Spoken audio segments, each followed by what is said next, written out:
कायदा न्यूजमध्ये आपलं सगळ्यांचं सहर्ष स्वागत. पाहुयात काही ठळक आणि महत्त्वाच्या घडामोडी. आज जिल्हा परिषद प्राथमिक शाळा डोमगाव नंबर 1 येथे बालिका दिन उत्साह साजरा करण्यात आला. बालिका दिनानिमित्त मुलामुलींनी भाषणे केली. क्रांतिज्योती सावित्रीबाई फुले यांच्यावर आधारित गौरव गीतावर समूह नृत्य सादर करण्यात आले. सावित्रीच्या ओव्या, विद्यार्थी भाषणे तसेच विविध स्पर्धा इत्यादी कार्यक्रमाचे आयोजन करण्यात आले. यावेळी शाळेतील महिला शिक्षिका, अंगणवाडी शिक्षिका यांचा सन्मान करण्यात आला. या कार्यक्रमासाठी शालेय व्यवस्थापन समिती सदस्य आणि इतर महिला बहुसंख्येनं उपस्थित होत्या.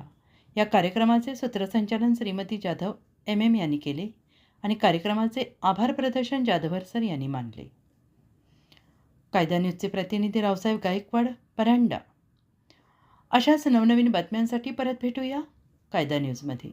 तोपर्यंत कायदा न्यूज चॅनेलला लाईक करा, कमेंट करा, सबस्क्राईब करा आणि आपली मतं कमेंट बॉक्समध्ये नक्की कळवा.